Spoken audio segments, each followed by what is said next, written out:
क्या बिहार को तोड़ एक नया राज्य बनाया जा सकता है? क्योंकि इस राज्य की मांग 200 साल से भी ज्यादा पुरानी है। आपको हैरानी होगी कि यहाँ की मांग बिहार के बंगाल से अलग होकर राज्य बनने से भी ज्यादा पुरानी है। कभी इस क्षेत्र की पहचान एक देश के रूप में भी हुआ करती थी, लेकिन अब इसकी पहचान सिर्फ कुछ जिलों में सिमटती जा रही है। फिर भी यहाँ की संस्कृति और भाषा सिर्फ पड़ोसी राज्य झारखंड नहीं, बल्कि देश की सीमा को लांघकर नेपाल तक पहुँची हुई है, जो भारत और नेपाल की दोस्ती बनाए रखने में महत्वपूर्ण भूमिका निभाता है। फिर भी ये क्षेत्र बाढ़, गरीबी और पलायन की समस्या से सबसे ज़्यादा प्रभावित है।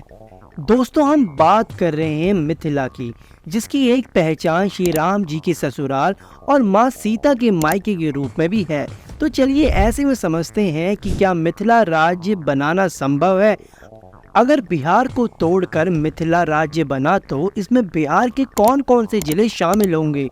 चलिए इन सवालों का जवाब जानने के लिए हम निकलते हैं मिथिला की यात्रा पर। इसकी शुरुआत हम करेंगे त्रेता युग से। वाल्मीकि रामायण में राजा निमि के पुत्र मिथि के वंशज को ही मैथिली कहा गया है। प्रचलित कहानियों के अनुसार बताया जाता है मृत राजा निमि के शरीर के मंथन से मिथि का जन्म हुआ। चूंकि वह अपने पिता के शरीर से पैदा हुए थे, इसलिए उन्होंने जनक की उपाधि धारण की। इसके बाद मिथिला के राजाओं को जनक कहा जाने लगा। इस वंश में कुल 52 जनक हुए, जिसमें सबसे ज्यादा मशहूर माँ सीता के पिता शीरध्वज जनक हुए। महाभारत में इस वंश के राजाओं को विदेह वंशीय भी कहा गया। यही कारण है कि कई जगह इस क्षेत्र का नाम विदेह प्रदेश के रूप में भी मिलता है। विदेह नाम के पीछे अलग अलग कहानी मिलती है। पहला ये कि राजा मिथि अपने पिता के देह रहित शरीर से पैदा हुए थे, इसलिए उन्हें विदेह भी कहा जाने लगा था।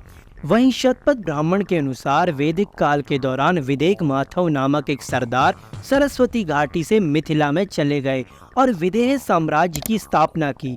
हालांकि मिथिला की सबसे लोकप्रिय पहचान माँ सीता की जन्मस्थली के रूप में ही है। वाल्मीकि रामायण के अनुसार राजा शीरध्वज जनक के समय में एक बार मिथिला के राज्य में अकाल पड़ गया। ऋषियों ने राजा से यज्ञ करने को कहा, जिससे वर्षा हो। यज्ञ की समाप्ति के अवसर पर राजा शीरध्वज जनक अपने हाथों से हल लेकर खेत जोत रहे थे।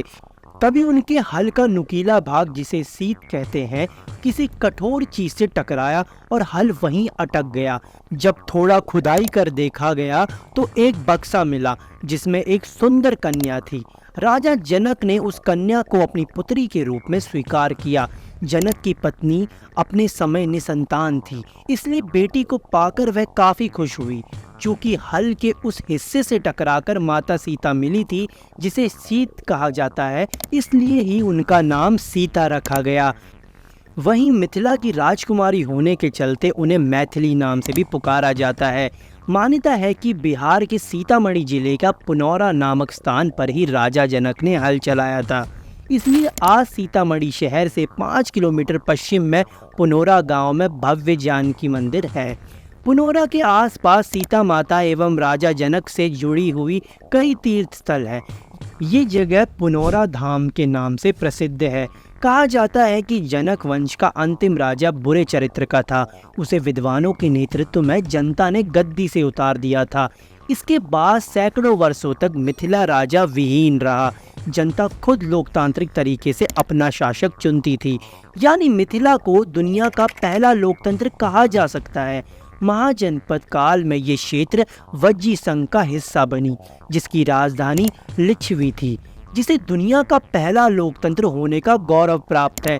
बिहार के आज के वैशाली शहर को ही लिच्छवी कहा जाता है। जब मगध के राजा अजातशत्रु ने वज्जी संघ पर आक्रमण किया तो उन्होंने मिथिला पर भी कब्जा कर लिया। इसके बाद मिथिला 12वीं शताब्दी तक पाल वंश का भी हिस्सा रही। वहीं मध्यकालीन इतिहास के पन्ने को पलटे तो 1381 में जब दिल्ली पर गयासुद्दीन तुगलक का शासन था, तो उस वक्त मिथिला में कर्नाट वंशीय राजा हरि सिंह का राज था। लेकिन जब तुगलक बंगाल से विजय प्राप्त कर दिल्ली लौट रहा था, तभी उसे मिथिला के बारे में जानकारी मिली और उसने आक्रमण कर इस क्षेत्र को अपने कब्जे में ले लिया। वहीं मुगल काल से पहले सिकंदर लोदी ने इस क्षेत्र की कमान अलाउद्दीन को दी, जो कि एक अयोग्य शासक साबित हुआ। अकबर के समय खंडवाल वंश के महेश ठाकुर को यहाँ का राजा बनाया गया। बताया जाता है कि महेश ठाकुर की विद्वता से अकबर प्रभावित थे, जिसके चलते उन्हें स्वतंत्र रूप से यहाँ का राज चलाने की अनुमति मिली। खंडवाल वंश के ही राजा भारत की आज़ादी तक यहाँ राज करते रहे। इस वंश के अंतिम राजा कामेश्वर सिंह थे। मिथिला के जियोग्राफिकल लोकेशन की बात करें तो पूरब में महानंदा नदी, दक्षिण में गंगा, पश्चिम में गंडकी नदी और उत्तर हिमालय की तलहटी से घिरा हुआ है।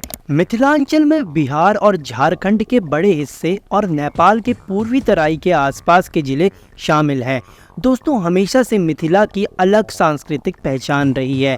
यहाँ का खान पान और भाषा बेहद ही लाजवाब होते हैं। आपको यहाँ की मैथिली भाषा दीवाना बना देगी। ये बेहद ही मीठी और शालीन भाषा है। मैथिली भाषा जो है वो सबसे मीठी भाषा बोली जाती है। तो आपने सोशल मीडिया पर मैथिली ठाकुर के वायरल मैथिली गीतों को खूब सुना होगा। यूँ तो बिहार से बाहर के अधिकतर लोगों को लगता है कि बिहार की भाषा भोजपुरी है, लेकिन ये सच नहीं है, क्योंकि बिहार में भोजपुरी के साथ साथ मैथिली, मगही, आंगिका, बजिका, सुरजापुरी भी बोली जाती है। इसमें बड़ी संख्या मैथिली बोलने वालों की है। आपको जानकर आश्चर्य होगा कि मैथिली भाषा बिहार की एकमात्र भाषा है जिसकी अपनी लिपि है। साल 2003 में संविधान की 8वीं अनुसूची में मैथिली भाषा को शामिल किया गया। मैथिली बिहार की एकमात्र भाषा है जो संविधान की 8वीं अनुसूची में शामिल है।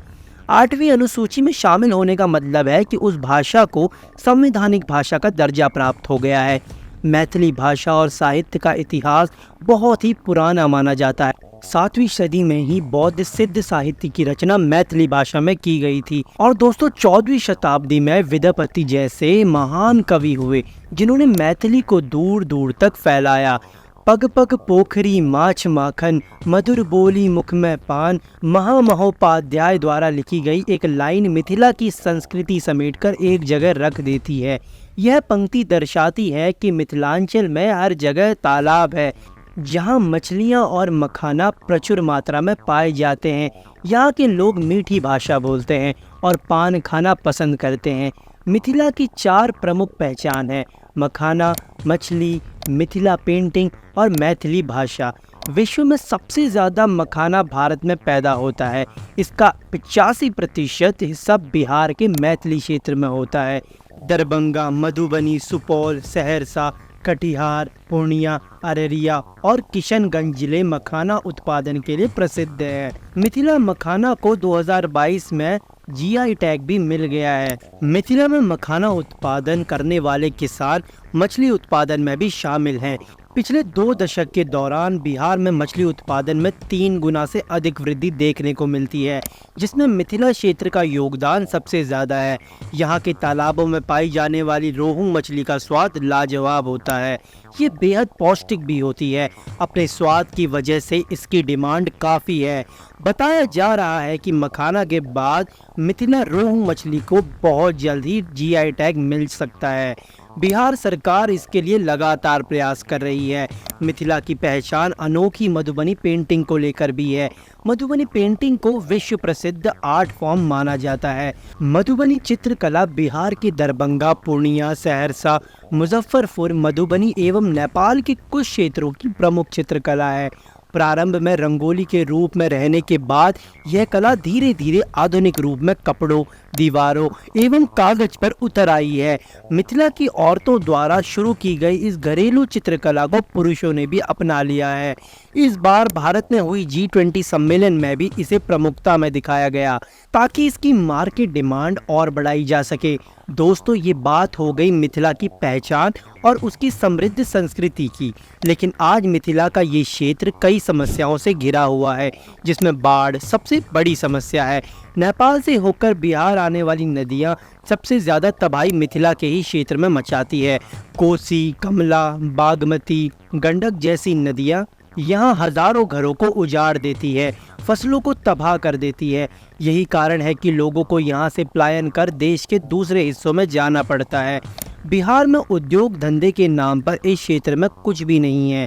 बताया जाता है कि कभी मिथिला के इसी क्षेत्र में भारत की कुल चीनी का 40% हिस्सा उत्पादन होता था, लेकिन अब चीनी उत्पादन पूरी तरह से खत्म होने के कगार पर है।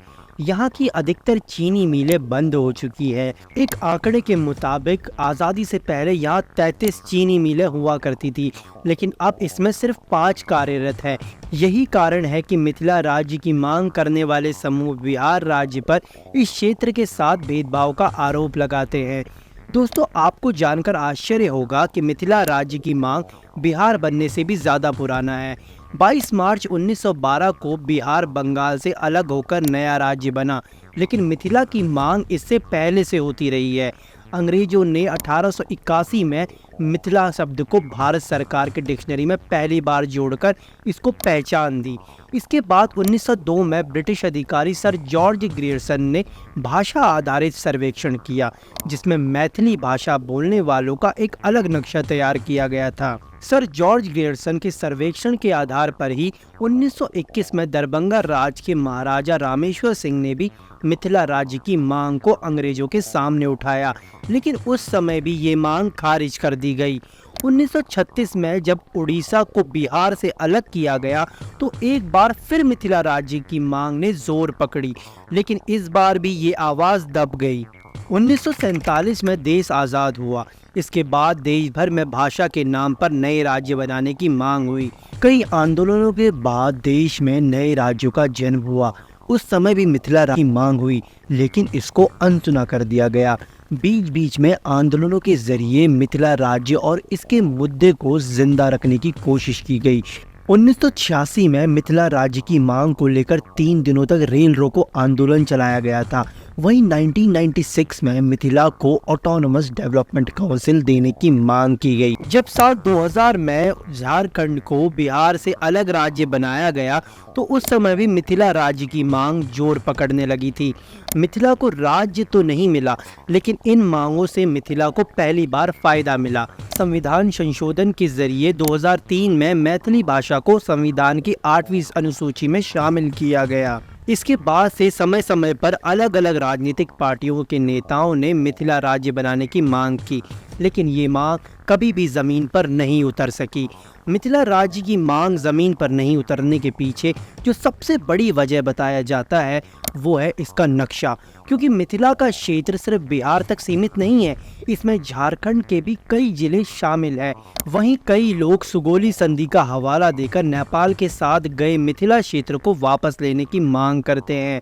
दरअसल 1805 में नेपाल ने भारतीय रियासतों से कई इलाके हड़पकर विस्तार किया था, जिससे नेपाल की पश्चिमी सीमा कांगड़ा के निकट सतलुज नदी तक पहुंच गई थी।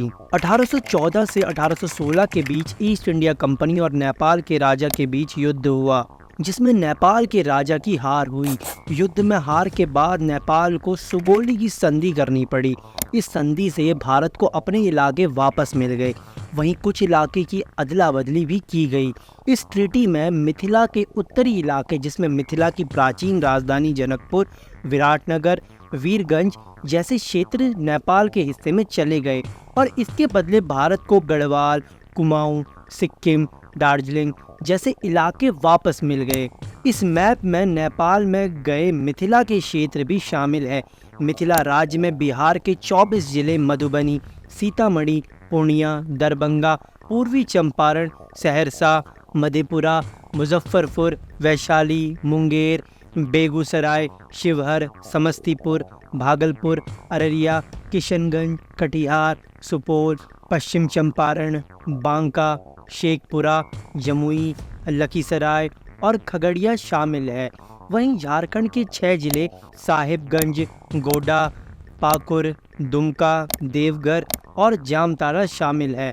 दोस्तों, मिथिला राज्य की मांग लंबे समय से होने के बाद भी इसको लेकर आम जनमानस में कोई खास उत्साह नहीं देखा जाता है, क्योंकि मिथिला राज्य के नक्शे में जिन जिलों को शामिल किया गया है वह अंगिका और सूर्यपुरी जैसी भाषाएं भी बोली जाती है।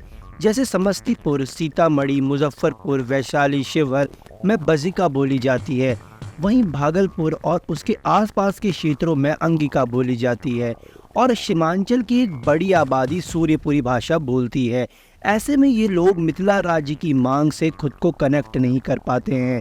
हालांकि मिथिला राज्य की मांग करने वाले बजिका अंगिका सूर्यपुरी को मैथिली भाषा की ही बोली मानते हैं। बहरहाल इसके पीछे जो भी राजनीति रहे, लेकिन मिथिला की भाषा और संस्कृति बेहद ही पुरानी है, जिसे सरकार को बढ़ावा देने की ज़रूरत है। साथ ही मिथिला सहित पूरे बिहार में उद्योग धंधे लगाना समय की मांग है। दोस्तों, आप क्या सोचते हैं मिथिला राज्य के बारे में? क्या मिथिला राज्य बनाना चाहिए? अपनी राय कमेंट बॉक्स में ज़रूर रखिए। वीडियो को लाइक कीजिए और हमारे चैनल को सब्सक्राइब कीजिए। आपका बहुत बहुत धन्यवाद।